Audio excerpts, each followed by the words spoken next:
Hello everyone and welcome to the Lightbringers podcast for Guild Wars 2. If you've not been here before, this is like the 4th season and episode 5. We're going to be talking about designing world bosses in Guild Wars 2 Janfear Wilds. TM. Oh, there's no TM on it. It's okay. It's fine. Normally It has to be. It has to be trademarked. Yeah, it should be. You need to say that line again about the trademark thing because nobody would have heard that. Sure. Yeah. Here, let me say it. Again for the first time, obviously ever. I mean, I imagine it's trademarked, right? It's got to be trademarked. Yeah. Yes. I mean, it's definitely trademarked. Normally in the blog posts, where do they do that? They do that. Yeah, they do the. They do the thing. Guild Wars 2 Janfear Wilds every single time they talk about it, and they get like TM at the end. So I'm just like, it's just funny now. It's like when they don't say Janfear Wilds, they have to say the whole thing. Is it like illegal? Yeah. Maybe it's a legal thing. Let us know if you can hear us and see us and all the things because we are live on Twitch. And we hope you're well. We haven't been here for 2 weeks, and we've got. My face, Jesus Christ, that was huge. Sorry. Oh my God. What was that? Are you awake? That's my happy face. This is the face that I read. This is me when I'm reading the news. This is just, yeah, that's fine. That's too real. Yeah. That is loud and proud is what I'm going to say. Yeah. I'm just going to do that. We got Fornex, Crown Herald at back, and Rook as well. It's just your head just grows every single time, and the emotion happens. Like, I love this. I want Fornax's model to just like your head to get more and more bobblehead like every episode until it's like busting out of the frame on the Lightbringers, like taking over part of the entire screen. Okay, that's definitely the Halloween that will be happening. Yeah, you should do that. Yeah, like every single time we hit a goal, like your head just gets bigger. Sounds like a plan. How many? It's a pity that I don't have like big like VTuber boobs. That could have been even better. Just like the boobs just getting bigger and bigger. It's never too late. Then the nipple pop off at the end. And I'm such an innocent young man. Okay, I'm such an innocent, untouched young man. How dare you talk about such things on this podcast? Press X to doubt. Press X to doubt. Hey, I won't tell anyone. I'm a gentleman, you know. Is that a new extra life incentive? It is. Engelbert, welcome. Hello. Engelbert has been on the last couple of shows as well, talking about story. It's been awesome to have them on. I've got loads of goals right now on the extra life donation things and stuff. So if you're watching live, you can check the top of the stream. You can also hit donate, and we will be raising some money for Extra Life with a special podcast episode next weekend. But also, I will be doing this as well during my Cyberform, which is tomorrow, and all the proceeds are going to be going for charity. And every single Cyberform we do every month now is going to be going for charity. For Extra Life is going to be for the next 2 months, so October and November. And then we'll switch it up and probably do some mental health stuff and some other stuff. But that's cool and fun. Yeah. And we got loads of giveaways for like Guild Wars 2, etc., etc. But if you're watching this later and you want to donate, there's going to be a link in the description or wherever you can see it on the place you listen or watch this podcast. So you can do that. But today, we are going to be talking about Guild Wars 2 and the boss design. This is literally, I was like, I don't know what we're going to talk about. We could just play the game. We're just probably going to hang out. Like, Rook made a good suggestion ages ago. What was he called it? I can't remember. We called it something. It was like a special podcast name. And it was just like Banter and something. But you had a name for it, and I used it. And I can't remember what the name was. Something important. What's it called? Now my brain's gonna be like, I need to know. Where is it? I need to find out. I don't even remember. It was a Damn it. What was it? Oh, bollocks and banter. No. Bollocks and banter. I like. I mean, I like that. That's pretty much a banter cast, or like a banter cast, or a chat cast, or something like that. Ramble cast. Ramble? That's Ramblecast. Yep. Yeah. I think it's Ramblecast. I can't even find it. That must have been ages ago. Was that really that long ago? Yeah, Holy it crap. is. Yeah. Eons. What is Yes. happening to time recently? But like we're only doing this every 2 weeks now. Like, was that long ago? Like, how is it that long ago? That's so I wild. know. It is October. It's almost November. What? Yeah. Anyway, But, well, yeah. which means we got the expansion coming. Not expansion. Update coming. The expansion came out in August. Yeah. And we can talk about This that is not towards the end. the most chaotic timeline vibe. I feel this so hard. I'm like, yeah, and the expansions out. It came. They came out. It came. We played it. It happened. When is it? What time is it? What's your? Oh, there's patches and also Dragon Age is this month. And what? I honestly feel like I have somehow, maybe everybody else feels this too. It's been a blitz between expansions in like every MMO, between just this year throwing everything it possibly can at many of us to like. I'm sitting here at the end of it, and Jeb, you were like, it's almost November, and I was like, well, damn. Wow. That is kind of All wild. right, I guess so. Kind of Here we wild. are. I'm realizing that also that halfway through you talking, there was just a slight sound for the extra life like donation that went off, and it's the you know that sound. I can't remember where it's don't, from. but- I think it's from Batteries Not Included, or something else. You'd know it if you heard it. You can watch it later maybe. But Engel, thank you very much for the donation. We're very much appreciated for Extra Life for Kids. Legend. I'm not sure why that's not ticking up. But hopefully it will change at some point. We'll find out why not in the future, maybe.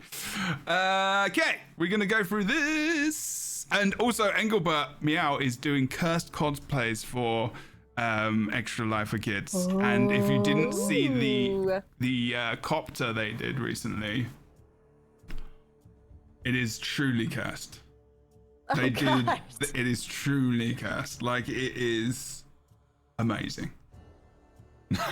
Like it's the copters that come down for in Hearthorns, and they did their hair as like the rotator blades of the copter, and they like put the ladder going down here, and there's like Bram or something on their chest, like just kind of hanging out. And it was so good. That's incredible. That's incredible. It was really impressive, honestly. Fornax, if you were going to do a cursed cosplay from Guild Wars 2, what would it be? Oh my goodness. So I don't know. Why did you kind of ask? maybe like a fucked up corrupted thing. Good job on the swearing. Good job. Sorry, shit. God damn. Yeah, just keep swearing. It's fine. Let's keep going. Where's the meat bun? So Cursed cosplay. Maybe like a possessed one of the main characters, like a zombie. What was the rat girl called? Timey. Yeah, like a zombie. A zombie rat girl. zombie. That girl called. What's that rat girl that's been one of our major characters? Jesus Christ. See, this is why I don't get hired. Oh, I love that. I thought that it was going to say that's why I don't get high. I was like, that's probably a good reason. You don't need to. Here, Probably bad. For 1 second, I really thought you were referring to Urchik. Secret Oh my Society. Oh, God, yeah. Oh, and actually, that would be pretty cool. Best character in the expansion. Next expansion will just be Urchik themed. That's a prediction. Yeah. Sounds great. Love that. Excellent. No, I think that's a great idea. I love that you would be a corrupted zombie rat The girl. grain. Yeah. There's a lot to Tiny, that, love actually. it. Yeah. There's so many Layers. themes and layers, yeah. And it's Halloween, so you can be a zombie. Very good. Well, Fornex is incredibly creative. You know what I mean? Fornex is a creative powerhouse, just showing it off here in this theoretical situation. Fornex created their Fornex is whole incredibly body. creatively constipated at the moment. Yes, yeah. Well, you know, it Looking for doesn't some negate Wait, the what? fact. I like how it just carries on. when Fornex is like, I'm constipated. Like, there's no questioning about that. There's no Fornex, question, no. Rookery is just like, it's okay, it's just normal. Okay? Fornax No, is I just was constipated. gonna say it's okay because it doesn't negate you being a creative powerhouse. It just means that right now you are in a little creative rut, which happens to everybody. thought You know what I just mean? meant I'm you gonna were I'm gonna I'm gonna get a actually newspaper. constipated. I'm gonna head to the bathroom and I'm just gonna wait until something happens. So wish me luck, guys, and hope that my Well, legs your don't character fall can off. still Yeah. jiggle about, and then you can just have like a head True. mic on as you go to the bathroom, like I Rookery's hate got this. a headphone Definitely mic. next I live hate stream this. from the bathroom. Why is this happening? Why is this happening right now, live on this podcast? I'm gonna, Have you don't- been here for the last don't. 100+ episodes? I mean, you've been here for a while, Rook. I'm just gonna say it.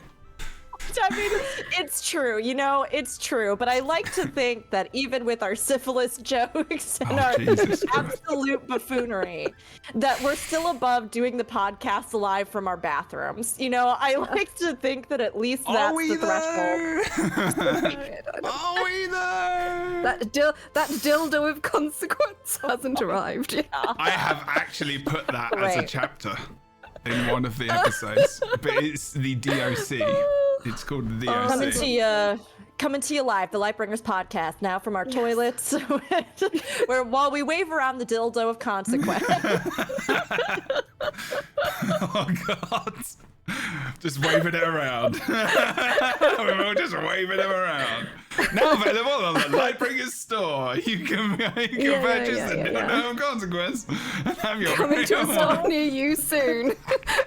The Lightbringers podcast, like you're on the potty, you're on the Oh, I see. Look, I I see. tried, you know, it was We something. got some it was products an attempt. going. We need to get this rolling hard. Yeah, we need someone needs to design a big light up dildo so that Jebro can like have it on the side and it's just like boom. I Glow stick. love the idea of a Lightbringers branded light up dildo. I We're love just that. And I gonna think our have your community would face, love that Fornax, too. right at the top. Absolutely. Could And it it's gonna not? be jiggling about. Good for your prostate, guys. Can it come with like little accessories, like a little Fornax wig? Like a Stanley Cup kind of deal. You literally get anything for it. Like how have we got here? We don't started know. so strong. Sorry, forgive me. Sorry. Yeah, What's too? Hey, everybody. I'm just imagining the marketing potential for this. Rookery could easily do the voiceover for the ad. It's, Oh, you wow. know, yeah, you know what? It has always been my dream to do the voiceover for a dildo advertisement. So this would really be it would be I mean, yes. taking my career to a whole new level. And I hope that we can do this one day. I hope we can release this, the like reach make it all is happen. amazing because you know Yeah. that's at least half the population that Yeah, enjoys it. that reach on that dildo will be amazing. Also, fun story. Like A how we're friend talking of about mine this seriously. writes an erotic novels, and he asks me to like do the read it for him. Oh, of course. And I was like, wait, oh God, what? no. Oh God, Are you no. talking about some private stuff here? Are you talking about like just for the content? Like, he like self-publishes like erotic novels and Oh, wanted me to okay. do like an audiobook for him. Okay, Yes. sure. And I'm like, dude, my comment section is already strange enough on occasion. I just can't do that. I can't do that to myself, you know? You Anyway. could just That's a lie. have like can't do have like this. a voice acting moniker, like a pseudonym that you go by. You know what I mean? That's like Oh yeah. fornicate the Herald or something. You know, Fornicate like the Herald. I want to fornicate on the Herald. like for nasty. I was trying for nasty. For Oh, that one. nasty That's good. for nasty bitch, or like for nasty with like 3 X's. Oh. Oh. Yeah. I'm gonna put that under like Look at that. brick glass in case of emergency on my career. We should trademark some of those names. They're good names. Fornax with 3 X's was like a deal breaker. That's done. Oh, That makes so done, much sense. done. Love it. Love it. So, I don't know what to do anymore. podcast. I'm I pretty think sure we're we're supposed to here. talk about Guild we're Wars. supposed to talk about world bosses. Oh yeah, World that's right. bosses. Pardon me. Okay, I guess we'll do that then. Let me just check this up so we can have something to read. Oh, so we can Oh, actually yeah, right. get on topic for this. Hi everybody. I'm Rook, but Oh actually, yeah, I need intros. Oh, we haven't even done that. Shit. yeah. get back I'm to Rook, that. but that's actually, it's spelled R-O-O-K, but the 2 O's have little dots in the middle like boobies, and that's my spicy content creation. Wait, is that true? I can't do those. Debuting Is soon. that real? No. It's not real? Okay. I was about to try and Should Google be. them. Either you're just wish casting now, so. O with a dot in the middle. Oh my god. I was just spinning off. I was riffing off of the rebrand. Fornax is gonna go through. Okay. Yeah. So it's Yeah, not but like... no. Okay. All right. You know what? I'll take over this. Hey everybody, I'm Rookery. What's up? How's it going? This is me stepping in here so that you don't have to hear any more about potties. So you don't have to hear any more about toilet bringers. So you don't have to hear any more right now, for the current time being, about dildos. I can't promise this is going to last much longer. Beyond our intros, it's very likely that we jump immediately back to those topics right after this. But for right now, your sweet, beautiful ears, as untouched as Jebro's body, Yes. Untouched. Pure. can have for can have a 42 pure years. listening experience. Yes. You can find me online doing stuff. I love MMORPGs. We've had a wealth, almost too many MMORPG in the last several months, as we've had new releases and everything. Absolutely. And I've been doing my best to play all of it, keep up with all of it, and celebrate all of it with everybody. We have some amazing single players coming out as well, but you can find me on my Twitch, you can find me on YouTube, and you can find me on this podcast as well as A38 Radio for 14. I do casting, hosting, esports stuff as well, and we keep it pretty clean there because we have to, because we're not allowed to say dirty stuff. So again, if you want more of a reprieve, you can go over there as well when I'm doing those esports events. And yeah, that's me. Amazing. That's Rook. That's Rookery. R-O-O-K-U-R-I. So Did you see that? I found it. I found that if you ever want to put those in the middle, I put it in chat. I found the O's with the boobs. ooh. Thank you. Yeah, That's okay. You're very welcome. I think it's important to make sure we get these things correct. yes, I really appreciate that. Thank you for Just want to spelling make my sure people name are the correct represented way. correctly. Yeah. Okay, so question. So is it 2 people, boobs either side, or 1 person, 4 nipples? Just inquiring minds want to know. I think it's just one I see. person with boobs. You're talking about for Rootworm's iteration that's in the chat, for anybody who that has the Yes, 2 O's sorry. with the 2 dots over each. Yes. Yes, that confused me. Oh, is that a different perspective? Kind of like that? Yeah. Like you're looking from there Yeah. or there. I kind of like 1 person, 4 nipples personally, but I mean, 4 is also a bit too much for me to manage, if I'm honest. That's a lot. I'm not saying that came out way wrong. I'm also very pure and untouched, so I wouldn't be doing that anyway. But Yeah, exactly. it just Thank sounds you. like it would potentially be a lot of work. Oh, Char in Guild Wars 2. I mean, that's a lot of nipples. Yeah. You got to multitask, man. You got to multitask to learn. we have honest. to Practice get makes back to perfect. Guild Wars 2. For an We are, I did. I got back to Guild Wars 2. I talked about Char I like nipples. that I've just... What are you talking about?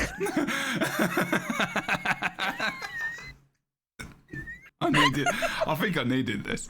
We're not actually going to talk about the podcast, the blog post. We'll talk Oh just man, talk maybe about- we should just restart the whole Wait, podcast. how long because has this been going for? a while. I don't while.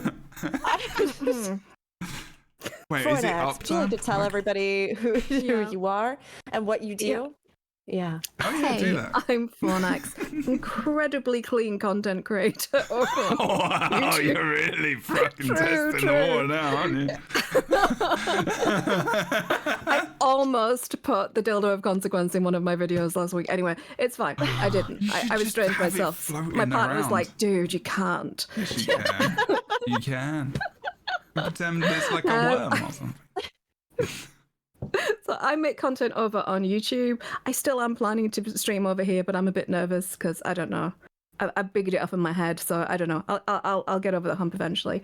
And I make Guild Wars 2 content, and I make. I've been doing reviews for video games and MMOs and stuff. My latest review is actually for The War Within, which released quite a while back. But I did a review, and it was really good. I really enjoyed it. It was. I think, yeah, it was. I loved. Anyway, if you haven't played War Within, do play that as well as Guild Wars 2. But yeah, that's me. I make content over there on the YouTubes. and I talk to you lovely people occasionally, which is always amazing. So I can now that's actually it. watch that review because I have played the entire story, so I can watch it. Yes. Yeah, it was good. Oh, it was good. 20th Comments are filled with anniversary. people who just read the title and then didn't watch the video. It's peak. This is my fault though, because I tried to do. I thought, oh, I'll do the thing with the clickbait, and then I failed completely. So that was great. Yeah. What did you title it? Something like Is the is Xalatath. Can Is Xalatath Xalatath eclipse eclipse Arthas?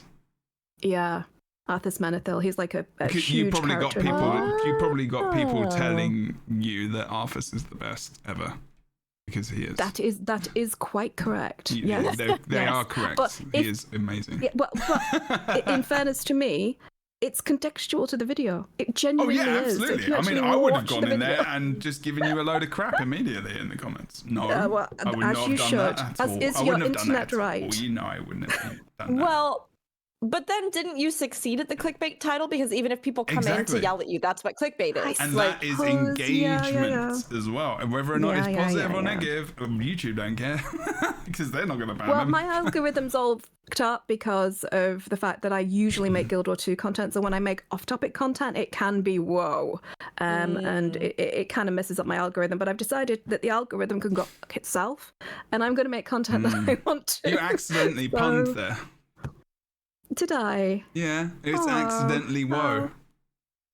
It was. But... Whoa. Huh? Whoa. What? No. World of Warcraft.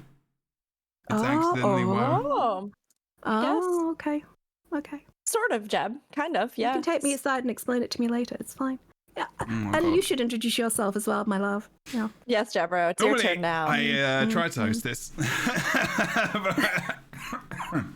Jebro, we had gone so off the rails that I had to step in. No, I'm not complaining. Like, I'm not. no, I no, think, no, look, I listen. think you saved it. Thank you. No, I'm doing what I can. I don't want to know what I would've contribute, done. you know. But there was a moment where it was like I was looking from outside of my own body as we continued our tirade of nipple jokes. Oh yeah, that's true. And I was like, I have to do this. I have to be the Yes. hero that we all need right now. Yes. So I am Jebro. The Lightbringers podcast is brought to you on twitch.tv/JebroUnity every 2 weeks. When we got the expansion, that may change, but it'll probably just stick to 2 weeks because, as we've seen, the expansion kind of happens, and then it happens, and then we got an update. So there isn't really much else to talk about, and we've kind of covered a lot of subjects. So we might start revisiting some things, I guess. But I feel like when a lot of the stuff we're like, oh, it'd be cool to have this,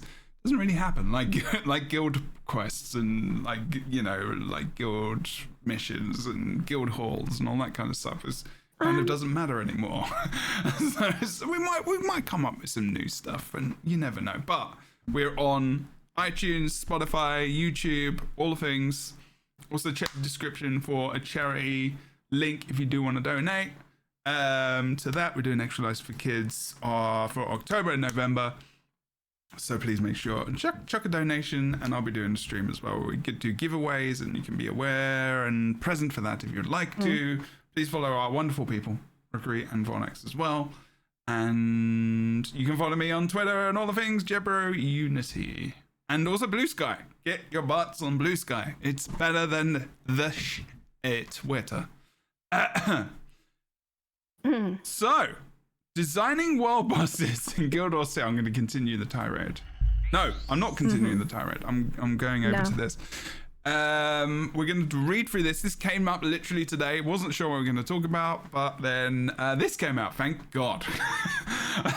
Because otherwise that chat would have continued. That would have been the podcast, which wouldn't have been the worst, you know? I was pretty entertained. I was laughing my ass off, and I kind of needed it, and that's always good. True. So, what should we do? Should we read a bit each? Fornex, you don't have to read. It's okay. Thank you. What do you reckon? What do you reckon, Rick? Or should we can get a robot text-to-speech voice, or what do you want to? I mean, I'll read. You wanna trade off, Jeb, or you wanna? we can how you trade. wanna do it? I can trade. I'll trade 7 gold. What is your offer? You read. Do you want me to read first? But I'm not telling you what to do. I'll start. All right, here we go. So we had a blog post designing world bosses in Guild Wars 2 Geanther Wilds. Here's the start. Creating large-scale open-world events in Guild Wars 2 is no easy task. And when the challenge involves bringing iconic titans back into the game for the first time since the original Guild Wars, the stakes get even higher. Today, our designers Travis Battig, Peter Larkin, Matthew Burke, and Brian Gilmore share some behind-the-scenes stories about the creation of the new titans and another community favorite world boss from Guild Wars 2 Geanther Wilds. From technical breakthroughs to design philosophy, their journey is one of balancing ambition with careful, thoughtful iteration. Ooh, that's cool. So we're going to hear from all of those folks. Yeah, the Titans are cool. I do enjoy Titan. I do find it fascinating kind of pulling back the curtain and having, I mean, this is probably a very sanitized version of the creative process, which is often quite sweary and stressy, but it's always really fascinating to see how they think about it. Definitely 100%. I'm learning how to make games, and I'm designing a game myself at the moment. Serious? And I'm learning how to make it in Unreal 5. Yeah. Well, I mean, it's What? Like, we've been talking this whole time, and you didn't tell us about this exciting thing? It's contextual. I'm gonna bop you. I'm gonna bop you. Okay, that's fine. Bop. That's fine. There's a bopping. But yeah, coming. I love this. I'm really looking forward to it because I actually haven't read this yet. So Awesome. I'm looking forward to you guys serenading me with the blog post. It's very nice. Well, that can be Rook's job. And I'll just is it? No, I'll read. I'm just saying, like, they're good at that. I'm just gonna read it. You got a great voice too, Jebro. You got a great voice. No, My I voice just is have not trouble reading sometimes, I need to read more, so it's important. Awesome. I was gonna say though, Fornex, that's super cool that you're working on a game, and it is really interesting, right, to kind of get more of a peek behind the creative process, especially in games that we love, because I think that so much of the time, especially in MMOs, we're so used to just like consuming the content that comes out that we don't oftentimes have as much of a chance unless they give us like official little videos or like mini documentaries or little blog posts like this. We don't get as much of a chance to actually look into the structure of goes into the content that we just kind of consume, and then either toss out our opinions on or toss to the wayside like in 2 months when some new thing comes out, right? So I think particularly when it comes to open world content in Guild Wars 2 and world bosses and things like that, that's one area of Guild Wars 2 that time and time again I just hear people say, like, this is one of the strong suits of Guild Wars 2, this is one of the things they do so right, other games should learn from this. And it's great to actually get a little bit more of a peek into that so that we can all learn from it and kind of figure out, like, why does this work so well and how do people kind of build out this experience for us? Yeah, it's amazing. Nice. Okay. Design philosophy. Yes. Okay, I'm going to go for this a bit. Okay. Find and balance an open world event design. Travis's vision. Ooh, Travis. When designing open world events, there's always the desire to do more, to make it harder and to delight players with something bigger and more complex than what they've seen before. However, it goes with every studio and project. We need to find ways to push ourselves while operating within our constraints. After a great deal of iteration on what the full experience would be, we decided it was best to allow the Titans themselves to carry this world boss encounter. After all, this is their first appearance since the original Guild Wars. We had decided early on to make Decima, and Greer a world boss encounter instead of a meta event. We also wanted to incorporate our reworked Warclaw mounts mechanics into the design by having them be the solution to the Titan's hardened armor. Early prototypes included porting over existing world v world door functionality onto a creature, armor gadgets we attached to a Karka rig. Interesting. And a dynamic race gate placement. Ultimately, we arrived at the experience that's in the game, tripping the Titan with your Warclaw to make it break its own armor under its weight. When either Titan is knocked down, their armor is shattered, revealing their inner core. As an homage to Titans in Guild Wars, the resulting destruction generates Titan spawn for players to defeat. I didn't think about that, actually. That's interesting. That piece there, where did they say? Earlier prototypes included porting over existing world door functionality into a creature. What, so like pulling the things off rather than pulling it around like a tree or something. I don't know.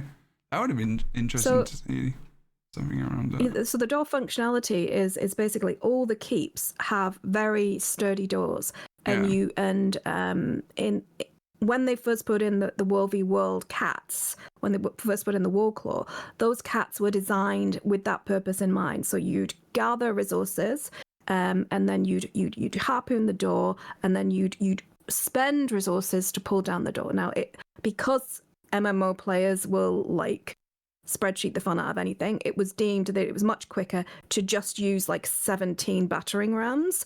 Especially if you've got your speciality maxed out in your talent points in World v World. But that was the original functionality, and I feel they do so many clever things. So like when they created, like for example, the mounts, rather than having what World of Warcraft did was one model kind of glued to another model, they literally made your character into the mount. So the mount is actually like a part of your character. That's why there's so much fluidity. That's why there's so much grace in their movement. That's why they have so much like granular control over how they're rigged, because it's literally your character has just like grown a mount in between their legs, and wouldn't we all like to do that occasionally? So I've digressed again, but so I feel like sorry. I'm just gonna say, after being the one to steer us back earlier, now I'm gonna toss us right back in the deep end. That would be a great tagline for our dildo merch for when you need to grow them out between. I love how I've got the current screenshot on the screen as well. I'm so sorry. Please continue. Quite honestly, Fornax, I love that you pointed that, because I didn't know that. I had no idea that that's how they kind of did the workaround. Yeah, so yeah, every other MMO, if you play WoW, right? You work in the space, and you've got if you notice when your character moves on a WoW mount, at least the older mounts, you kind of they're batting against each other. There's no flow. It's just like you look like you've just glued a doll to another thing, and they can't like, really sync it. Like the way you like rock on the it's very awkward. It is, and but if you notice with the newer mounts that they're using, there's much more union in the movement, and so of course Guild Wars 2 heavily influencing like the mount space in all MMOs, and thank God, because holy shitballs, it was a bit rough. But they always come at it in a very interesting way, and kind of incorporating new old game mechanics into new models is such an efficient use of their resources, because you've got to be, they're a business after all. You have to like use what you've got. But it's really, really fascinating, and I love the fact that they've like turned to World v World, which is one of the like least served game types, really, and they've taken like inspiration from that, especially considering that we are using literally the same. So they've got the same combo, the door and the mount, so they don't have to like, I guess, reinvent the wheel. But I love that, and I love the fact that they've gone back to the old lore as well, and they're being inspired by it. So it's a combination of like mechanical expertise, great use of existing packaged software, and lore all in one. It's just like peak. Tis peak. See, I can be professional. I just. You did so great. You were so professional just then. Thank you. Incredibly impressed. Yeah, no, it is really. Oh no, mostly I was just. I mean, I'm sure sometimes, Jebro. Yeah. Mostly I was just. No. I'm saying we're both impressed. I'm not saying I'm professional. How dare you, Rick? How dare you? Good Lord. I agree though, because it's.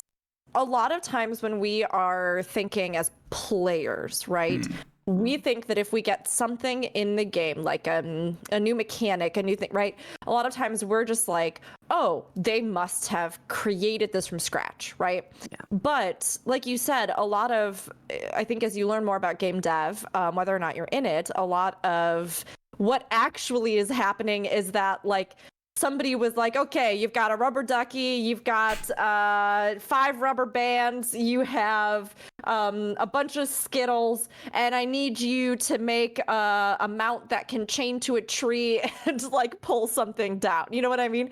So like figuring out how you take all these weird things that seem like they have no direct application to what you're trying to do, and then how you jerry-rig them into something that like then allows you to achieve, you know, this effect that players will almost never be, you know, in the know on, is part of the magic of game design. And it's very interesting to hear them talking about this because I do actually think that the integration of the Warclaw mount stuff, especially in the story stuff, in the world bosses, in the instance you know, Titan fights as well, where you kind of learn and you do this tether and you bring it around the mountain, and I genuinely found that to be so delightful. It was so delightful in Janthier Wilds.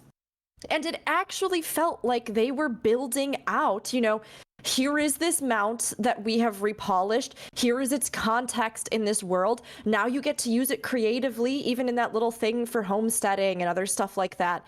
And it makes you actually feel like you are having some connection to this thing. You're having a relationship with this creature, with this mount. You're, you know, using all the tools at your disposal as a player to achieve something. And it showcases the new stuff that you've done so beautifully. And so I really am glad that they took the time to try to figure this out while paying homage to the original Guild Wars and to give us a way to integrate some of these features in, because I think that's been a big complaint for me recently in a lot of other MMOs, where it's like you might have some stuff that you're releasing, but like, are you selling it in your actual expansion experience? Are you integrating it in such a way that it feels like it is, you know, tied into the action, or it gives you some new kind of interesting little way to tackle things. And I really liked that they brought that in personally, because it made me feel more attached to the Warclaw mount, which is a mount that previously I had felt a very big divide towards, because I just don't play PvP very much, you know? Yeah. I thought it was cute. I like cats, but like, you know, I didn't really have much of a direct connection to it, but now I do because I played through Janthier Wilds. Well, it didn't really ever have any kind of real functionality outside of World v World. Inside of World v World, it doesn't have a really huge amount of functionality either. Even the running speed inside World v World is basically the same as everyone else. But you do benefit from all the buffs and all the shouts and things.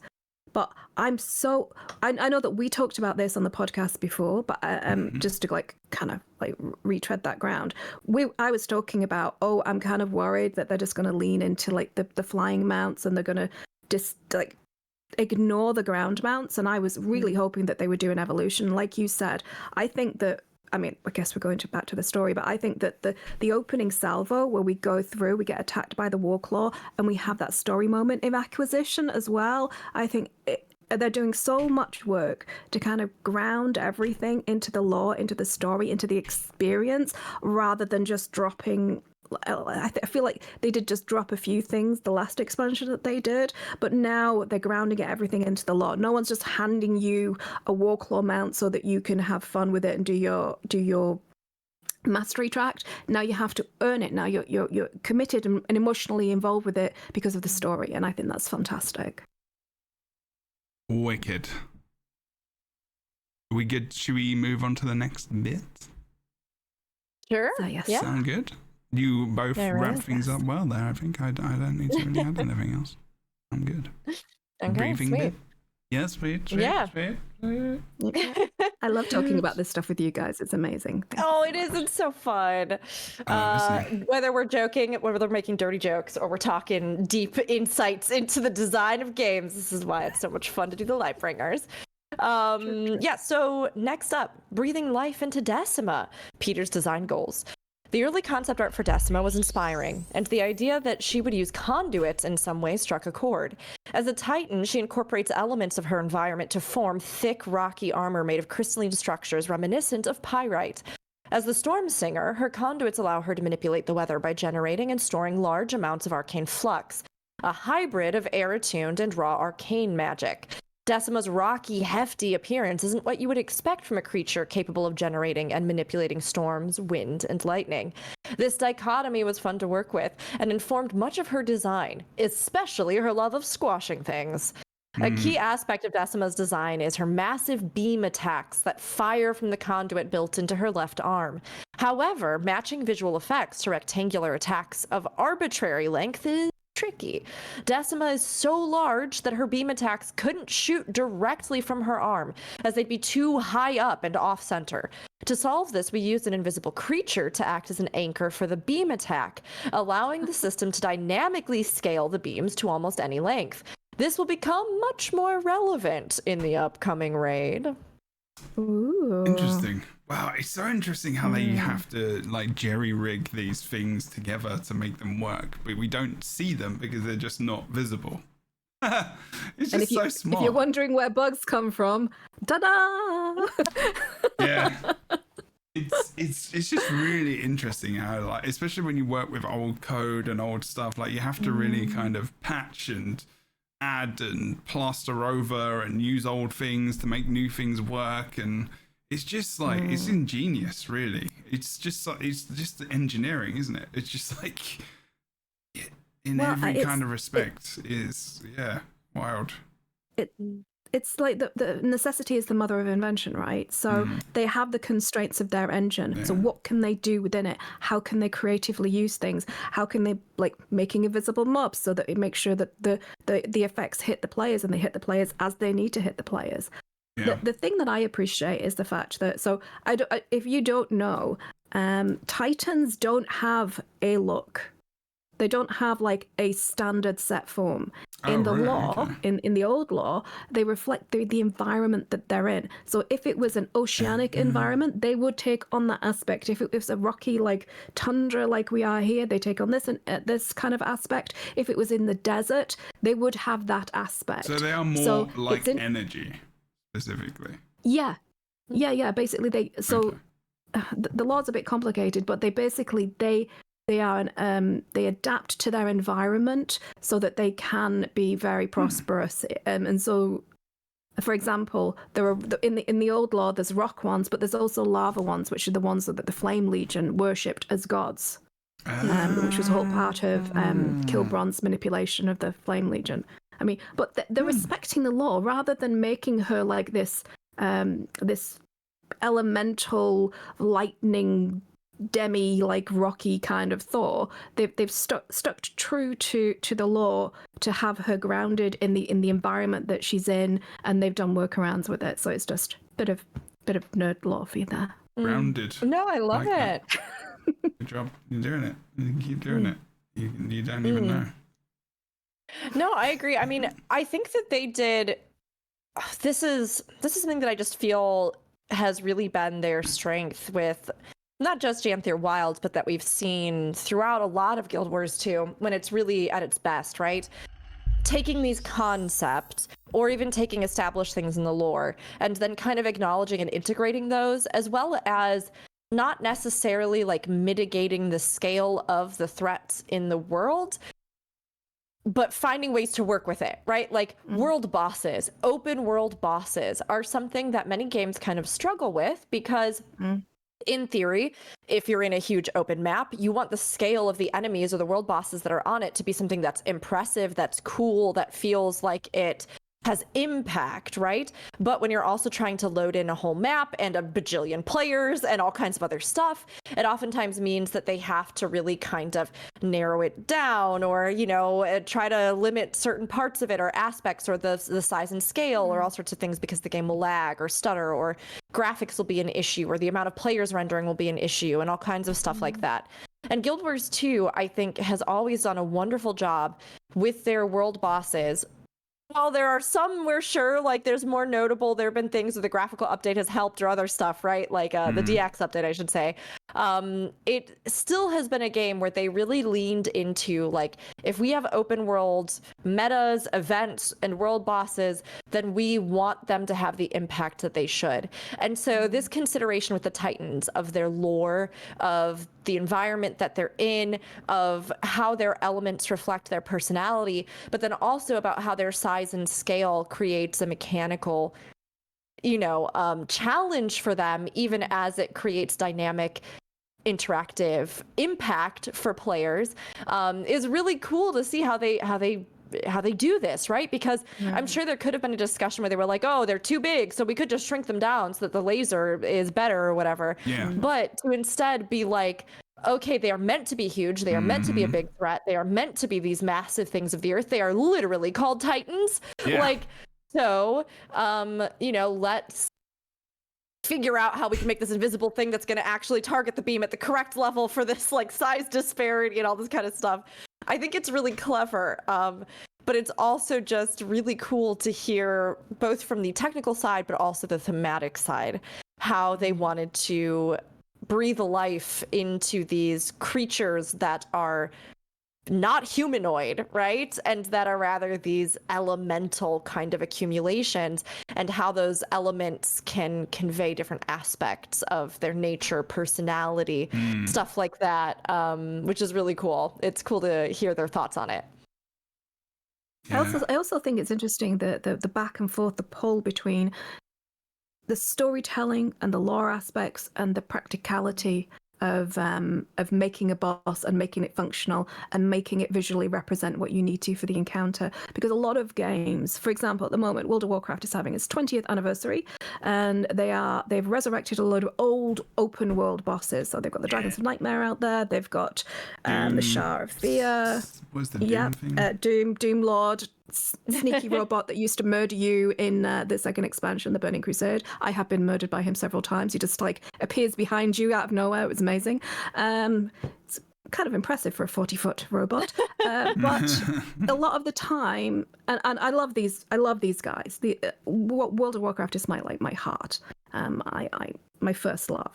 But a lot of the time, because especially in open world bosses, there isn't as much granular control necessarily, especially in the early game, in the early years of group makeup. They were often very tank and spank, okay? And tank only if you were very lucky and there was a tank just hanging around, okay? Or you got your guild together and you got your stuff going on. And I think that Still what's the case, what's though, unique, to be fair. it As can I've be, been yes. finding out. Yeah, tank and spank it is. No, finding a tank. Finding the tank. Oh god, they're like rocking horse I was shite. like, Yes, indeed. I'll get like loads of pops as a healer. Like it's definitely quicker than DPS, but damn. Too Like, true. not hardly any Yeah, tanks. no, I'm too scared to heal at the moment. I always level healers. I'm too scared to heal in WoW because every dungeon I've been in, the tank just like starts at the entrance, or runs to the boss and just pulls everything with them, and I'm like, oh fuck that shit. Anyway, Well, that's why the follower dungeons have been so great. Yes, they're wonderful. Thank you, 14, for those. We love you. Mwah, mwah, mwah. And What World was of I saying? Warcraft. So, and yeah, but Oh, yeah, 14, yeah. I think 14 started it first. Didn't they? Oh yeah, maybe. Yeah, Yeah. this is me trying to think Oh, of other Elder games. I mean, Scrolls Online. technically, I guess ESO did, I think, predate it, maybe, It's not but they really don't have the full follow it. robust. I mean, I guess technically Guild Wars. If you think about it. I guess originally. Ooh, But yeah, the we've seen original it- franchise. Yeah. We've seen it have Yes. impact through multiple games, especially with Final Fantasy XIV having Yeah. kind of done an iteration recently. It's just I think NPCs this that is what follow you around in a game. There's loads of games that do that, I True. guess. True, But in more of a true. dungeon But thing, just yeah. Screech back onto thing. So world bosses You're often trying to spanking. get back onto the original topic that I we're talking am. about? You sure? Absolutely, Where are no we right penises now? involved. We're Wow. tanking and spanking, babies. we're in You did say we're in the spank, I dungeon guess. tanking and spanking. Again, my innocent and ears, so- calm down. So a lot of open world bosses in more traditional MMOs are very much a tank and spank. What Guild Wars does is it takes it to a different level, especially if you look at all the boss diversity and the bounties that we get, and they're bringing that in with these new world bosses as well. And I like that they're world bosses. I like that it isn't a meta on the map, because every time you have a meta on a map, everything starts to kind of just be there to serve the meta on the map. And I feel like it's a bit of a double-edged sword. So I like that we've got these new open world bosses. I like that they've got a diversity of gameplay. I like that each of the titans is different when you encounter them. I actually went in and did it today, and I actually had to play with the new homestead furnishing stuff, which we can have a talk about at the end if you want to head with that. But yeah, Is it Halloween stuff? I think that it isn't. It's actually like Zen garden things. It's like concentric. Store. Yeah, I do. But I did buy all the stuff as well from the. If you haven't already, dive into the Halloween stuff because they've got a load of new recipes to make some more traditional Crichton furniture. Yeah. Ooh. Oh, wait. But yeah, speciality for world bosses. Guild Wars 2 is great. Lots of diversity in gameplay and very much on display with the Titans here. They kind of taken the idea of open world bosses and they've kind of elevated it up, integrated it into the story and given it lots of brilliant dynamic mechanics. So good job, guys. Yes, indeed. That's cool. Yeah. Shall we continue? By your leave. Yes. My I was trying to think if I had anything else to say, but... Where am I going? Okay. Anything else? Any more sparks of genius? No?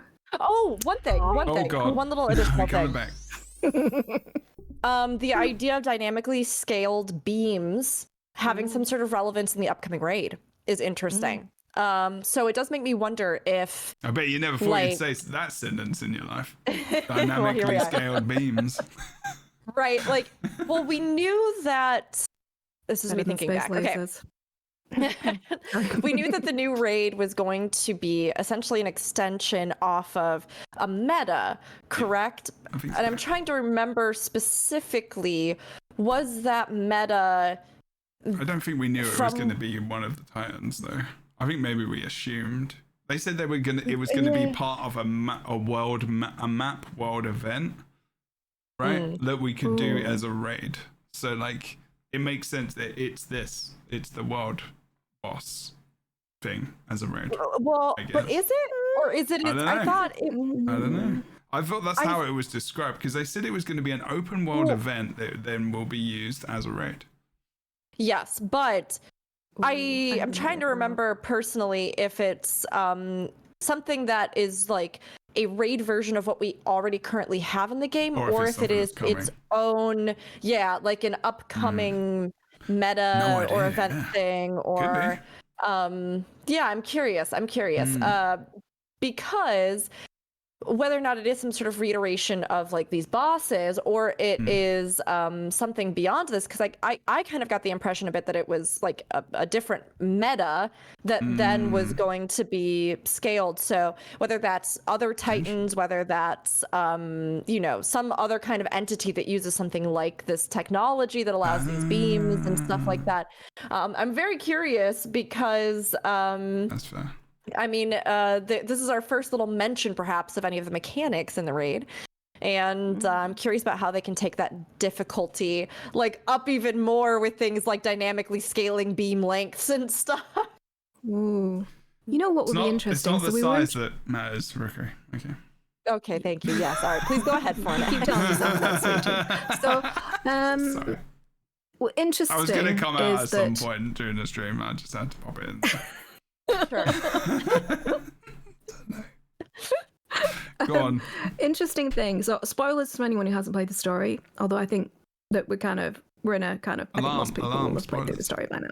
Alarm. Spoiler. I'll put my red flag up. Where is it? There you go. So, yes, I have a red flag. Many red flags I have. At the end of the story, we're introduced to a third Titan. Yes. Yeah. And my thoughts are, I think that they're going to very much expand the map. I think that they're going to introduce this new Titan and whatever their effects are. And what I would personally, I guess I'm wish casting now. What I would like to happen for the raid is that we do like a 3 encounters, so we have to beat them all. So they'll arrive in the encounter at the health level that they are. The 2 that we've already fought, because they kind of stop at a certain point and they retreat, don't they?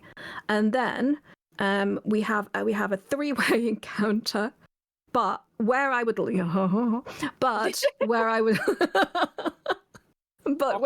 this encounter, darling, do it very slowly.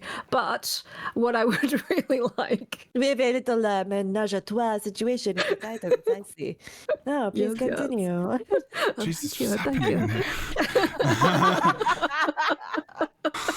So I think I'm so that I would innocent. like Stop. if we. What's Stop happening? this tomfoolery. Kapixie! Yeah, sorry. Sorry, that's my safe word, by the way. So Isn't that from Friends or something? Like, what's that from? I know that's from something. That's It from is from something. something. Anyway, so I'm gonna find out. I would like this encounter with the three titans to take place in the realm of torment near the Forge of Failed Creation. So we get a lot of nice lore, we get a lot of nice, possible interesting environment, because that is pretty much where titans are created. They're created in the realm of torment, in the Forge of Failed Creations, and then they could have things crawling out of the pot. They could have us dealing with all these titans, and then we might be able to get some kind of foreshadowing for who has created these beings in the raid. And I think that would be like kind of peak for me. That would be great. That would be super cool. I honestly, I love that idea. And it makes sense because it kind of ties in all the ideas, right? That like that beam might become relevant because we will be fighting those two again, and also there may be additional mechanics for this third Titan and other things as well, right? So I honestly could see that being like a Titan boss blitz kind of situation where you go between all of them and each fight is kind of unique and distinctive. And it would also be a really, I think, clever way for them to iterate upon and continue to use the work that they've been developing into these entities without having to like pull new bosses out of their butt left and right. You know what I mean? Like, again, like looking at how they consolidate the work cycle and how they're consolidating, you know, what they can do to really make their efforts have the most impact. It feels like that would kind of set them up as these villains, but also then allow them to kind of continue to build and iterate purposefully off of their mechanics. Of course, with that, like, you know, for future expansions and stuff like that, you don't want the formula to get too stagnant or for it to just be like, oh, we're just fighting the same things from beginning to end of the 1 year, you know. But I personally think it works really well in especially like setting the stage. Oh, Keaton! Came to say hello. Sorry, there's been a cat appearance. But like I personally think that it helps kind of build out your experience with these entities, set the scale higher by, you know, fighting all of them or in this chain or other things like that, and gives you the chance to actually like we talked about, right, kind of forming relationship or understanding or a connection to the figures, entities, features of the expansion. I think this is a really clever way to do it. So and it kind of sets you up to be excited about fighting them in a bigger format or in a more difficult version with the raid too. Do you guys think that they'll do so in the additional map that we're going to get? They might set it up as a map meta, and then that map meta then feeds into the raid to like kind of, because they've done something that they very rarely do. They've kept the bosses alive after the encounter, which is something 14 does very often with characters, which I really love because it allows them to like serve more than one purpose, you know. A slaughter monkey, not good. So it's kind of sad. I'm still sour about Joko, but anyway, we digress.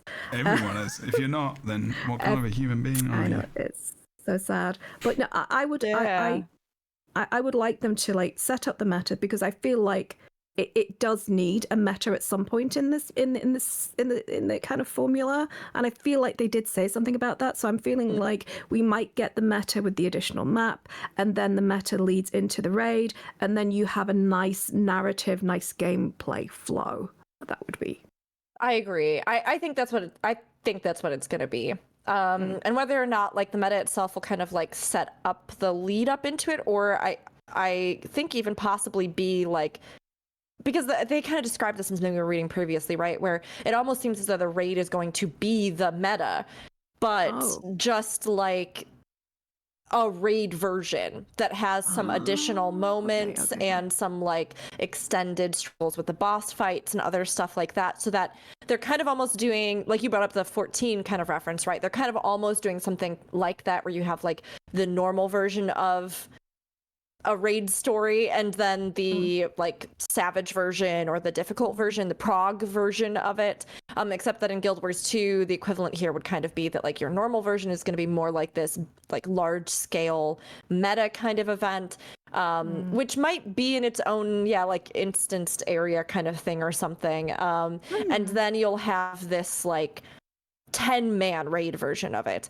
That's the impression that I got, and I'm into that in the sense that, like, again, I think it allows them to consolidate some of their efforts and to kind of get people interested in, like, hey, well, if I've run the meta a bunch, like, maybe I could do the raid version. Yeah, but I'll be curious to see how those are different, or if it's more of like, if it is more like a setup kind of thing, or if it is just like a different iteration of the meta, or I don't know. We don't really have that much longer to wait, though, do we? Although I don't know at which point we're getting the raid, but certainly we're gonna see which way the wind is blowing, I guess. November. In a few short weeks, yeah. They said November, right? So it will be, I would say, the earliest, maybe like the 20th, because did he come out on the 20th or the 22nd of August? Something like that. It was on a Tuesday. Let me see. It was the 20th of August, I think. So it should be at least the 20th of November. Let's see where that hits. I would say probably, so it's either going to be the 19th or the 26th of November, one of those 2 days. I would say that it would probably be later, 26th, probably. And it's a month till Christmas as well, and also gives people more content to play over the holidays. That's when I'd release it anyway.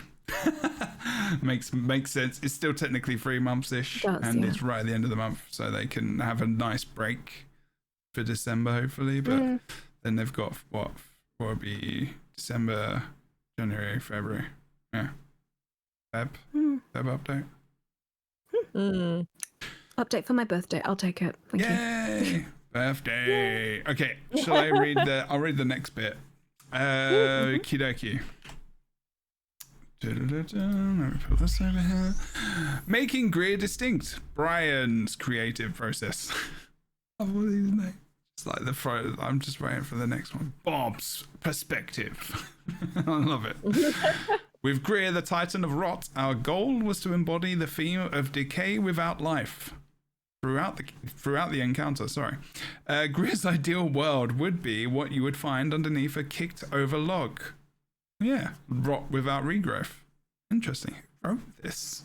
This is very good. That gave me a really clear, instant image, an idea of what that would be. I love that. Good stuff.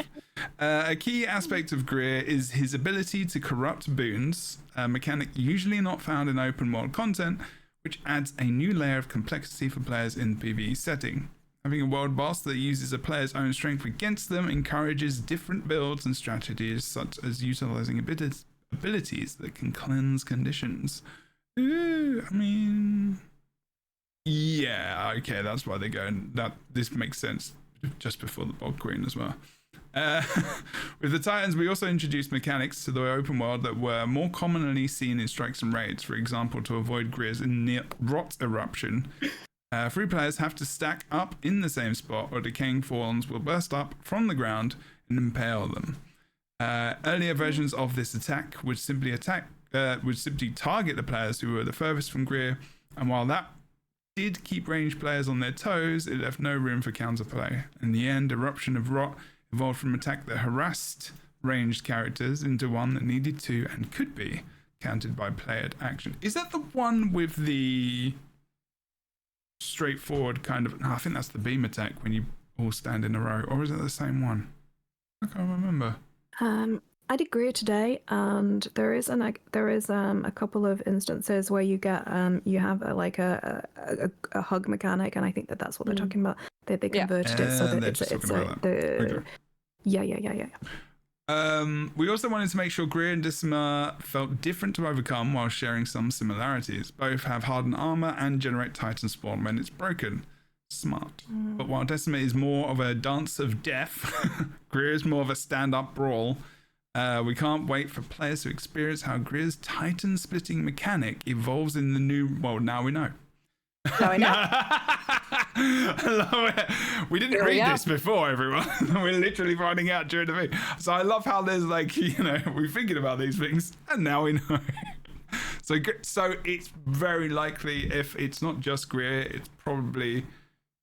it might be the thing I was thinking, which is the fight we've already got, because we may not be getting new maps in this, because it looks like they're focusing on the raid and stuff. So I don't know if we're going to get story technically. No, we should do, shouldn't we? Are we getting story with each patch?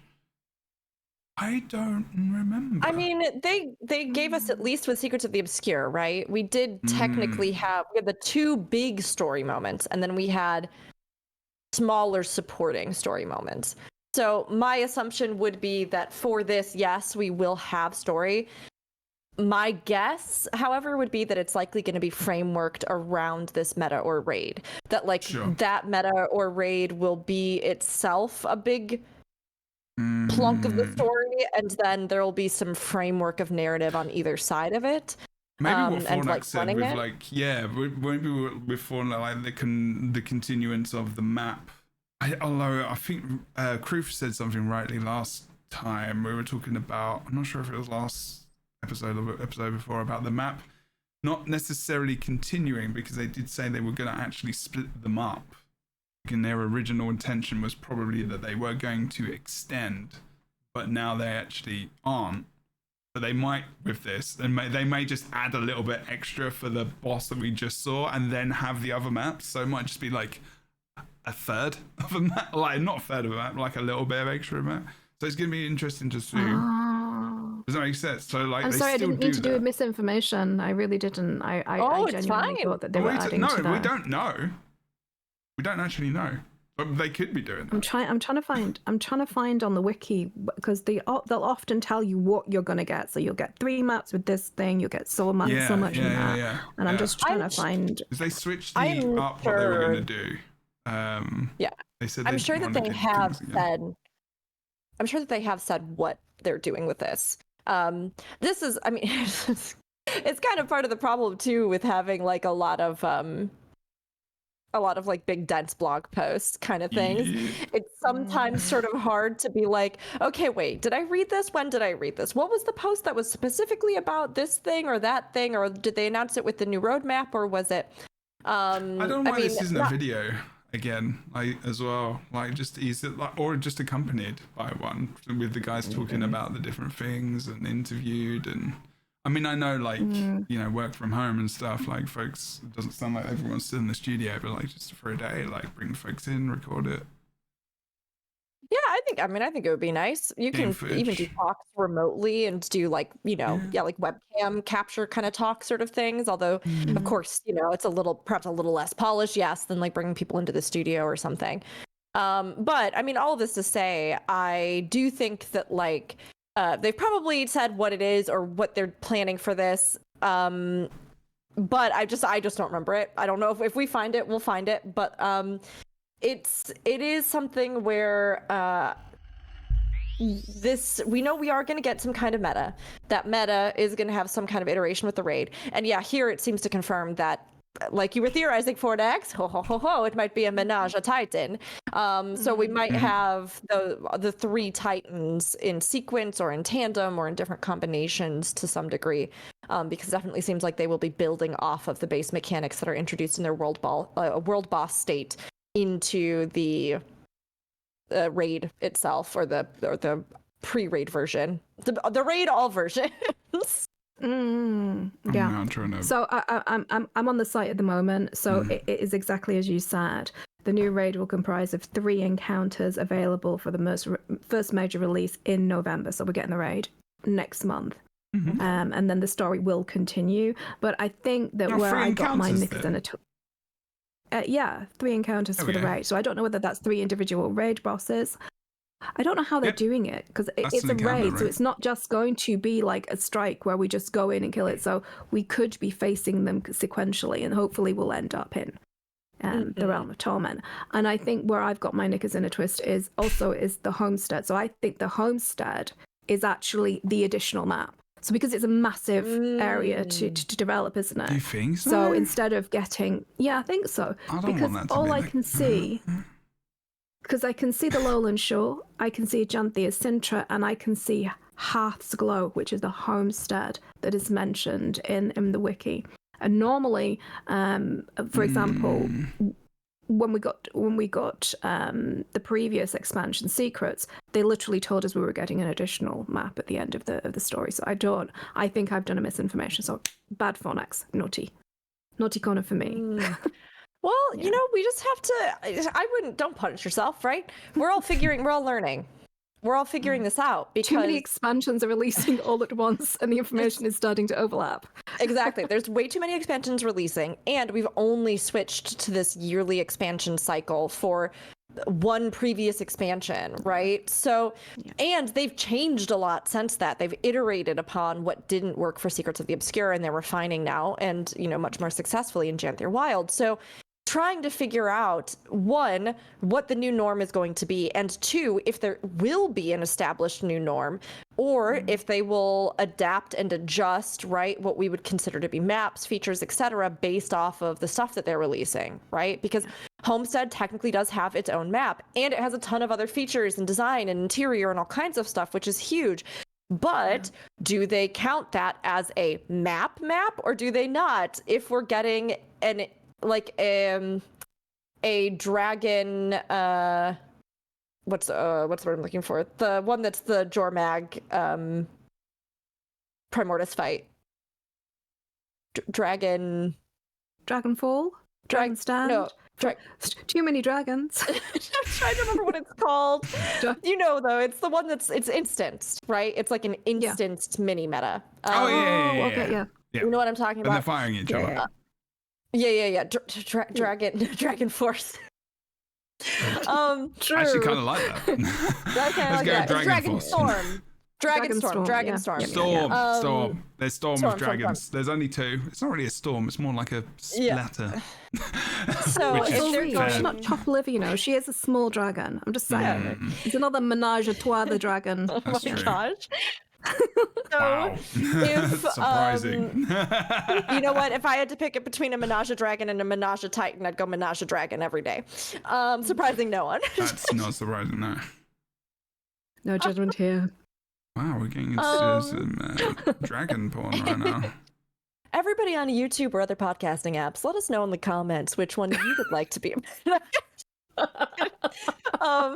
So whether or not they're going to release this next thing, right, as like a raid wing, but the raid wing is actually an instanced pseudo meta like Dragon Storm, or it's going to be an extension of a map that has a meta on it that then has an instance 10-man raid version, or if it's going to be something like, you know, like there's a lot of possibilities. My brain is kind of leaning towards it being something almost like the capture mission for the guild hall from End of Dragons, where like we have the map and then you go to a location on the map and that like location takes you to some island or something, and that island area has like the meta on it, and then you do that meta and then there's just like a raid version of that, right?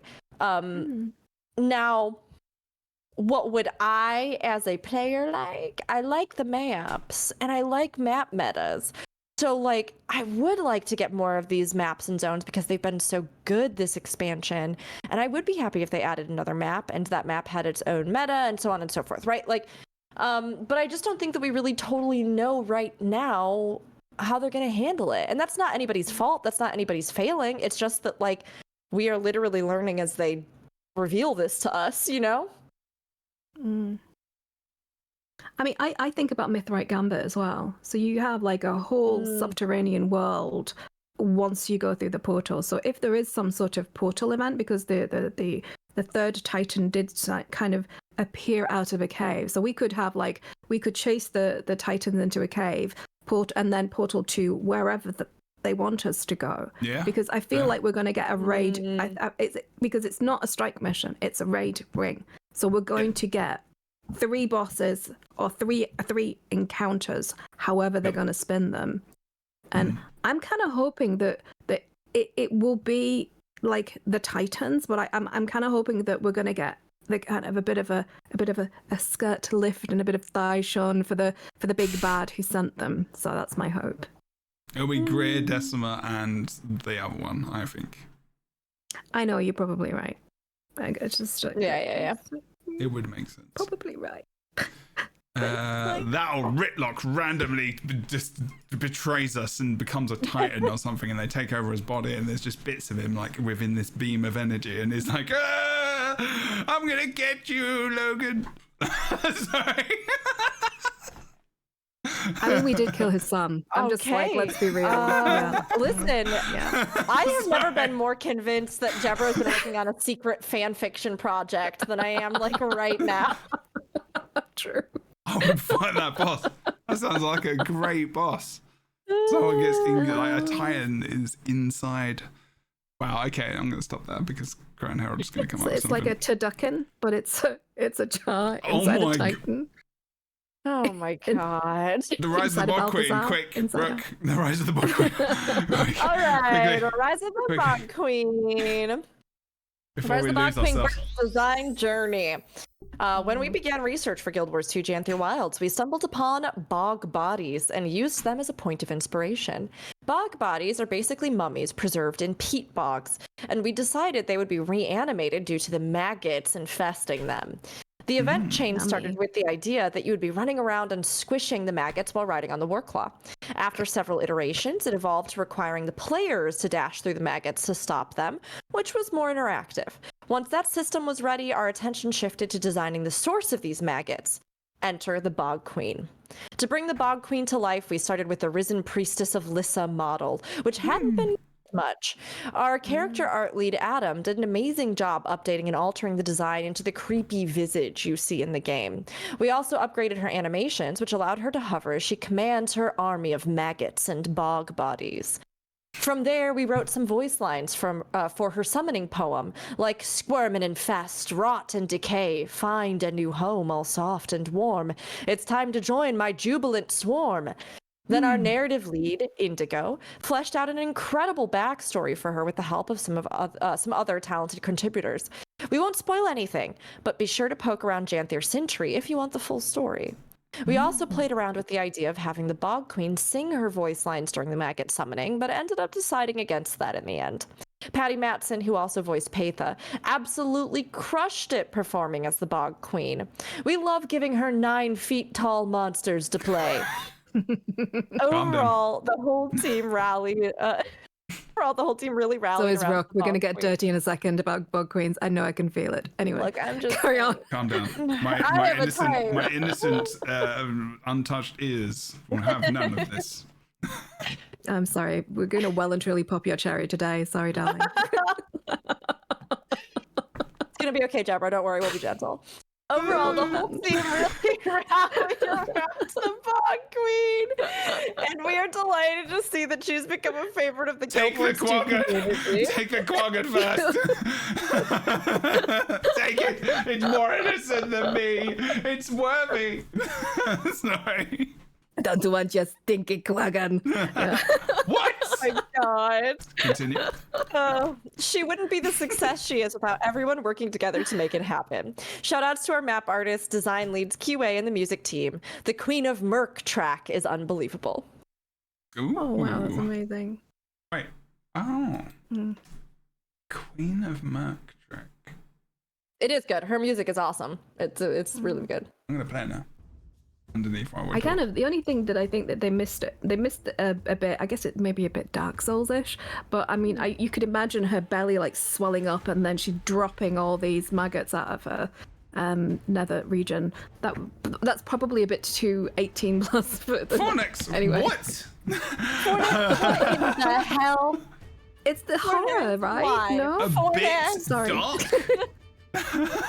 It might be a bit dark if the maggots come out of her vagina. Yes, You could say I didn't that say is that. a I bit said never. It dark. could have been anything. Oh, you If know her what you were belly talking about. swells up with maggots, and then she gives birth to a bunch of maggots. Okay, maybe that's a bit dark. Okay, let's like amend with. This game We're is having like a design PG, meeting isn't it? here. It's like vomiting teen. maggots. It's teen for There's a lot of teen. vomit in the game. I want no maggots coming out of any hot monster woman's body. Or None. ass, or Zero maggots. maybe I mouth. want them nowhere nearby. If she wants to have little maggots and she likes to talk to them, that's fine. I don't want none of them coming out of her. No, thank you. I'm hearing a veto here. I really have strong visions right Veto. now, and I don't want them. I don't want them at all. My innocent mind. I need incantations. I need something. Yeah. Something needs to help me. Help me. Give me some light. Emergency hug. Emergency Somebody exorcism. lobotomize me quickly. I just told Jebro we were going to be gentle, and that was Yes, anything but. It's okay. If I need to lobotomize myself, I'll just go on Twitter. Oh wait, I can't. I'm banned. Okay, listen. You are correct in that if they were designing this to be a straight up horror game, that is some messed up nonsense that would for sure happen in a horrible, horrible game. Yeah. A terrifying, scary game. 100%. That would be the next terrible step to take this. As it is, we have just enough horror that it is not that, and I can still sleep at night. So Yeah, okay. So Okay. no, I mean I agree. I think that like this is definitely them skirting around horror again, and it reminds me a lot of the Bone Skinner and the that portion of the map, right, that we got in the Icebird Saga. With that zone and the ambiance and the deserted posts and everything else. And I don't like horror, but I do like when they give us a little range of tone in locations and areas in Guild Wars 2. And I think the Bog Queen was a really good example of this. And I also really like that she is like an interesting side story, right? Like another example of how they've put in world bosses outside of just things like the meta events. This was just a cool event that I came across while I was playing through the story the first time, and I was like, oh, this is weird and the music is great, and I don't really know if there's any specific purpose to be doing this, but it's cool, and it gives me this other thing to do here in the map. And then to see how they built that sub story out into the second map is really cool. And I actually would not have guessed that they did this in like the reverse of what I thought they did, right? Where they were like, we just started doing this bog area and there were going to be maggots, and we were like, okay, so let's just figure out a mechanic for that because we thought bog bodies were kind of cool and creepy. And then they create this figure that's controlling them, and then they put the story in, which was, I would have thought it would be the reverse, right? Where like the concept of this figure, given the themes of the maps, came in first, and then they designed the other stuff around it. So I actually thought this was a really cool little peek into how they designed this, and I think it goes to show as well how strong the storytelling has already been even in this first portion, because the way that they give her context and they then like work all of that in, and even like with the greater themes with Greer having this rot kind of aspect and other stuff, right? Again, it's giving this nature to the land and the area and the history here that then the Titans have like sucked up and become a part of, with like the nature of this particular region and other things. And it's just cool. I love that you can go around and actually learn her backstory in the second map, and that you can figure out like the context, or even that in the homestead in the basement, before you've cleaned it all, there's a lore book about her. That's like a little children's story about her. So again, it just kind of gives you this strong feeling of the world being really fully realized in Janthier Wilds, which I really appreciate. Yeah. It's a really nice it's so we often described like secrets as like a mile wide but an inch deep, and they've gone the other way this time. They've got a very focused, very narrow field, but it's deep and it's rich, and you can dive into it and everything is connected. Nothing feels kind of like copy pasted. Nothing feels like stuck on the edges to just like fill out. There doesn't feel like there's any filler in this expansion. It feels like they've really kind of honed down their process and really dug into it and kind of woven all of these elements in together. And again, how they're doing it, how they're creating these characters, the inspiration that they're taking, the historical inspiration from like archaeology in the UK. Bog bodies are quite rare. We've got quite a few in the UK. So it's really lovely to see, and I'm super stoked for it. I just my only gripe would be that when they say, full disclosure, I'm a complete chicken shit. I cannot play psychological horror games. I can't read psychological horror. It climbs too much into my psyche. So I do not play horror games. So I'm not like advocating this. This is all like projection and wish casting here. But my hope was that they would lean more into the psychological horror. And I feel like that they've struggled a bit with that. But I hope now that they're getting this more intricate, deep storytelling with layers upon layers of depth with the different elements in the game, that next time they try and hit that kind of Lovecraftian horror, which is not necessarily like the Chainsaw Massacre or like The Exorcist, it's kind of psychological. It's kind of like their body dysmorphia horror and fear of the unknown, that kind of thing. And I think that they definitely can pull that off within the age bracket that they've got their gaming demographic in terms of like their PG status, what's it called, their rating. I think that they could definitely pull it.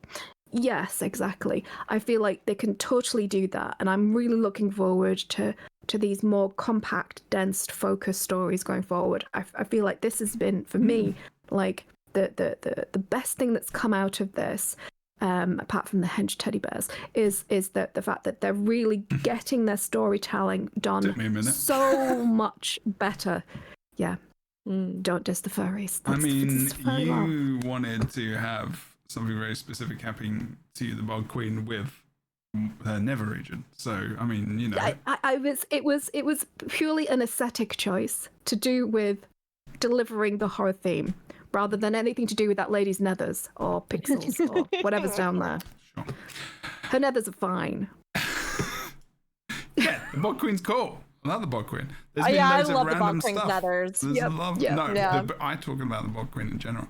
The Bog Coming Queen. in a keychain later this year. The Lightbringers store, you can get the Bog Queens for JJ. The jazz hold of the JJ. The JJ, complete with maggot spillage. Oh no! I hate this. Terrible. Squeeze it to get the maggots. Shut your mouth. Those squeegee toys. Oh, I've seen those. Oh no. Can we have stress Bog Queen vagina? Oh no. There's one that like bulges out. There's like you kind of squeeze it in one end and it just like I think Rocket's gonna decorate her keyboard in a second. You should be so happy and grateful, Jebro. We went so far. I don't want to cause you the hassle of making you reorganize all these cameras, because I consider just leaving the call. Okay. Oh, with the suggestion of a toy, like a key ring? You know what? We don't need to revisit. Stress ball vagina. I don't remember what happened. It was an impulsive thought. I just blurted it out. Well, I blame some my of us will ADHD. remember it forever. So here we go. Are we still friends though? Is that okay? Like, fuck you bitches, I'm out of here. Can we still be friends? Even though I said that? Yes, we're still friends. Yes, we're still friends. Even though you both said such terribly, horrifically cursed things. Our normal level of cursed is like about here, but like today somehow it has been like all the way up here in the danger zone. I would like to think that I thought there was actually individuals responsible for this, but I don't think there is. I think it's just everyone. For it. No, Kroof has not been here at times where we've had some of the most awful things said, and I'm like, I thought it was, and then I'm just like, maybe it's everyone. It's just everyone. Yeah. Everyone's a human being, and we all think weird, messed up stuff, but we feel so safe in that. We can talk about it here, and we forget that That's it. sometimes we're on a podcast. The Curse Bringer podcast. Oh god. I mean, that's where we are. We bring red light in the, Lightbringer. we bring light in the darkness, but sometimes we take the light out and stay. No one can see what's Sometimes get the light actually bulb out, pop happening. it about Bob. It just Terrible. sounds. The only good thing that came out of that recent addition to our now extra cursed merch lines are just that, I do appreciate equality in a wide variety of offerings. So Yeah. but I definitely think that should We don't not, kink that shame in our theming store. should not be one. It should not be one. So We kink welcome in our store. It's okay. So, after that, I'm not sure what to talk about. Other than the end bit, looking ahead, whether you're facing off against the corruption of Greer, battling Decima's lightning strikes, or dashing through maggots. shush. Oh, damn. I'm back there. I know where they come from now. And today's the day that Jebro learns where baby maggots come from. Oh, no. Poor Queen untouched Jebro has learned about the birds and the bees and the maggots. And the maggots. The birds, the bees, and the maggots. Oh, wow. Holy hell. We are going there. We're going to I'm gonna have to take such a bath tonight because I have this conversation has ruined me. I gotta cleanse this filth out of my soul. So I'm gonna have to do some deep reading into some Freud after this. I have questions. Each of these bosses represents the culmination of months of collaboration and creativity. And we were thrilled to watch the community's reaction to them when their expansion launched. Where are they coming from? Sorry. We're equally excited for players to experience our upcoming raid and convergences bosses. Oh yeah, I forgot there's convergences as well. In our first major update to Guild Wars 2, Genfire Wilds in November. We will see you then. And in the meantime, you can play the Halloween event, which is currently going on, which is the same thing every year. But I actually really love this event, so that's okay. It's okay if I And like lots of it. decorations to collect for the house, like genuinely, like an absolute load of new decorations to craft for the Halloween stuff, and it's very pretty. I love that. And also, I sincerely apologize to the podcast, to the chat, to people watching. Let's be I real. apologize Let's be real. for the Let's be real here. You do not care. You do not care. That's what's going on. I mean, you care, but I just think that I'm not taking your apology. I don't believe it. Well, I don't thank believe you it. very much, It's- my love. It's It's fine. It's hollow. It's hollow, like something else with maggots in it. Oh my god! God, Oh no, stop it. I'm not taking any responsibility for that one. terrible. No, Yeah, okay. you know what, Fordex, you have nothing to I'm just talking apologize about for. the They Bog may have Queen. I'm put just the talking about the Bog concept out Queen. there. That's all. I'm talking about the Bog Queen. Okay. They've got to live somewhere. Well, I'm so excited for everything that's coming In 2025. There'll be a new mini game built around this, I'm sure. I told you, I didn't get that as bad as that. That was worse. That's a mini game. Right Right now, now, Stole my crazy. game concept. They stole my game concept. It is anybody's guess who is worse in this situation Yeah. between Jebro and I think Fordex. it's Once again, actually let us, Rook. I think it's actually. let I us think know in the Rook- comments. Yes. The most curious on today's I'm pretty podcast. sure that's the only addition I've added to today's podcast because I've listened a lot, and I just added awfulness. So we're gonna go. We're gonna finish. I've got a meeting with someone. I've got a meeting soon. I've really got to get this out of my head. Mr. Wizard, get me the See, fuck out of here. I've got an important business meeting shortly, and it's not revolved around awfulness. Nothing to do with vaginas at all. No vaginas. No, no. No vaginas present. Oh, Just business. It's not the store. Don't worry. That's not a real thing. Although it could be. If you think we should sell stuff, could be. what should we sell? Anyway, Tell us what you do, where you do, everyone. We're excited. We're excited. I know you have thoughts. I mean, generally, like we all excited for the future. We're not going to go on too much about this because I think we've talked about. But like, we're excited for the bosses, the raid stuff, the convergences, new things. They're good. It's nice to talk about, like, actually have this kind of insight as well. I've been talking about this for a while, so this was actually pretty cool. Yeah, honestly, I am. I'm super excited. I mean, Janther Wilds had a fantastic start.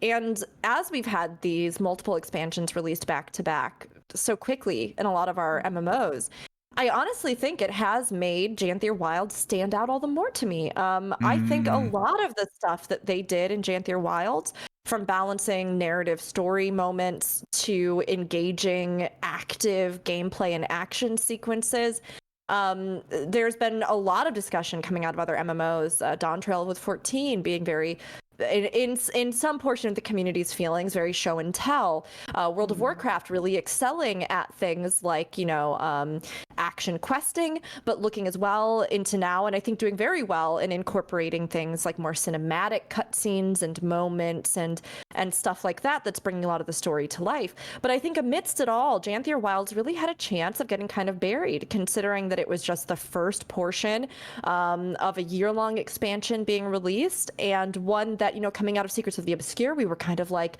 okay, there were really good things in Secrets of the Obscure, but there were also parts that felt a lot weaker. So what are we going to expect from Janther Wilds? And I really think the release of Janther Wilds was fantastic amidst this landscape. And there's been a lot of moments where I've been like, hey, you know what? All the other MMOs that I'm playing could learn something from this. They could take some feature away from this. They could, look at how they balance action immersive storytelling and how they do more cinematic and world building and things like this, and active open worlds that are a part of your exploration, that incorporate features like Warclaw and other things into your journey, that then makes that open world more engaging from the top down and throughout the story. And I really, really appreciate it. So I am genuinely excited about what's coming up. And I think that, again, as I've been saying to everybody, play the raid. Like, give it a try at least. Get in there. See if you can find a group to run it. Jump into the normal versions or whatever that equivalent is. Try it out. Because I really want to see what they can do with raiding content. And I want to see how they can maybe, with these two versions of it now, perhaps as well support it with some greater story and this fantastic setup that we have. And I'd love to just see this be a success so that they feel as though they can continue to work this into their content moving forward. So, I mean, yeah, I'm looking forward to it. I don't know about you two, but I am. I am. I am very much looking forward to it. I'm very happy. Brooke's just like... that was just like professional, okay. And that's me done. Good. That was like a knife over the shoulder hitting the bullseye. That was perfect, darling. Perfect. I just agree. So I was like quite concerned, and I still have some trepidation because I feel like for all the great things that we got in Secrets, it was obscured by its finish, right? They didn't stick the landings. Thank you, but they really need to stick the landing. But I think that they've made a fantastic start. I think that they did. Although we got less story than the kind of epic tale that we got in World of Warcraft's War Within, which is a great story, a great return to form for the story for World of Warcraft, they could really learn a thing or two of where to pause the story from Guild Wars 2, because we got the arc. We got to experience an entire arc, and we got to a satisfying pause moment before they go into the kind of like the final run for the end of the expansion. And especially players playing through World of Warcraft, they had two screeching strange halts during the release stage where people just were like, why do I have to wait for Illyria? She stood right there. What the fuck is going on? And they didn't really explain it very well. I'm like, did I miss something? And I was like going through my log trying to figure out if I'd missed a quest somewhere. So I think in terms of like just delivering good story, and keeping the player base engaged for at least the run through of the story, I think they've done very well. I think that with the I think that you have to look at Guild Wars 2 differently than you would look at a subscription MMO, because it is basically you buy the game and then that's it. That's your outlay. So it's 20 bucks as opposed to £130 a year for World of Warcraft, right? So you cannot expect the same amount of content from a tiny, really punching above its own weight studio. Even though they've got this big umbrella company above them. No, but I mean, in terms of like World of Warcraft compared to ArenaNet, not NC Soft. Of course. It's a little satellite company, and sometimes having Big Brother like hovering over you, to get you over to their it's actually really bad. You really need to go to the ArenaNet studio. Is it super awesome? Pretty Is nice. it? Yeah. Nice. Oh Pretty gosh, that's Pretty so big. It's bigger than you might expect. Well, I just think they It's punch not above their huge, weight. though. To be No, honest. We know what you're talking about. Yeah. I think that what Fortnite says still stands. Sure. That Sure. if you were to probably look at the teams in comparison, as well as the just like overall resources behind them, yes, with the budget. ArenaNet is punching above their weight in a lot of regards, right? Mm-hmm. Yeah. Agreed. But yeah, no, definitely looking forward. And I don't actually. So we were talking about having like interesting new things being added, and I think that to have a successful MMO, you do need to have like a new kind of gimmicky thing occasionally to kind of wrap players in. But I feel like there's something to be said for having predictable content that people want to play. For example, if World of Warcraft suddenly decided that they weren't going to do raids anymore, I feel like the community might have something to say about that. just a little bit. You know, if Final Fantasy XIV suddenly stopped doing their integrated raids, I feel like people would be somewhat. And unfortunately, they did try to change the kind of zeitgeist of the MMO community and expectations for what endgame content is. And it's hard to reinvent the wheel once you have an established genre. So I'm kind of relieved that they're leaning back into more traditional MMO content for endgame. So because I feel like a lot of players won't play Guild Wars 2 because they don't realize that basically everything once you hit max level is endgame content. They kind of, that's a weird concept for them. And players like Preach and things playing through all the MMOs have kind of at least introduced his community to different concepts and different ideas of endgame content. But in terms of like just getting bums on seats, just getting players to get into the game, to experience how fucking great it is and how expansive and how interesting and how weird it is in a good way. I feel like they need to have some traditional hooks for gamers, and raids are that ticket, really, I think, in the long term. Okay. Yeah. Well, I'm going to say, let's go. November, it's the time where the update will come and raids will be a thing, and so will convergences, and I will get back into raids. And that's something I'm looking forward to potentially doing. As long as other games stop coming out, please. It's been a really good year for games. Oh, Jesus. Leave me alone, man. Like, I just checked Twitter or Blue Sky, whatever I checked, and there's like Space Marine community event this weekend with like double rewards. I'm like, dude, why are you doing this? And they just brought Critical Role skins out for flipping Wayfinder. And I'm like, are you serious, dude? What are you... I want those. I also there's like a bunch of good TV shows on. I just watched Blue Eye Samurai and I couldn't stop watching it. And I was just like, this because is it's one of the best things. shows ever. It is. Yeah, it's I amazing. agree. And I'm on my way to almost finishing Arcane, which is pretty good. And I'm just like, there's so much good like entertainment out at the moment, and I'm like, they should go outside, but it's okay because it's darker now. So it's fine. Even the MCU is looking up because Agatha is amazing. I need to go and see Agatha that. is so good. Like, Okay, it's good. legitimately... I've watched a lot of the Marvel stuff because I have a lot of friends who are super into Marvel, but I myself am not like wildly into Marvel. But Agatha is one that I genuinely have been loving. Like, it's so good. I did like Agatha and the Scarlet Witch stuff. Although best MCU movie is Keanu Reeves in Constantine, and I will argue with you in the comments if you at me. It is the best one. mean, and I know he's not a do British enjoy it. Constantine. I know, but sorry. He is the best Constantine. They're Rachel supposed to Weisz be doing a is fucking sequel, by the amazing way. in it. They're supposed to be doing a sequel. I know, I've heard about it. Oh, Yeah, it's very good. All hot and bothered. Anyway, outro. So I'm looking forward to it. Yes, good stuff. Not as eloquent as these two awesome people, but I'm in it to win it. I don't know. I'm not talking about the Bog Queen.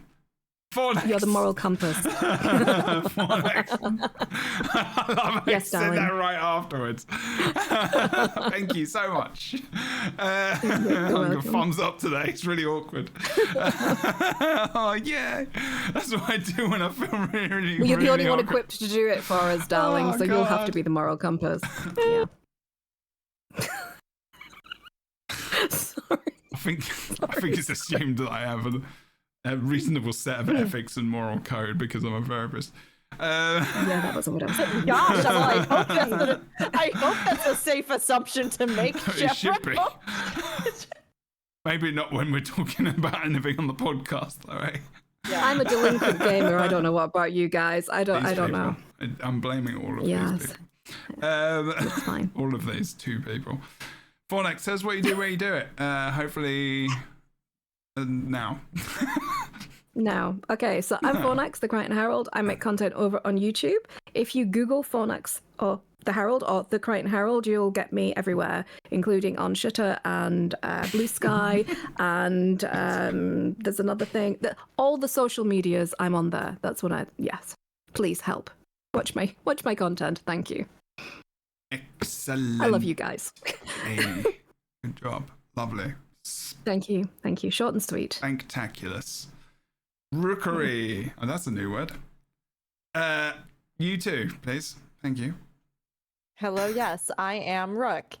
I may never be the same after today's podcast, and we'll just see how it goes. But you can find me on Twitch at Rookery, ROOKURI. You can find me on Twitter at Rookery_. You can find me on YouTube at Rookery.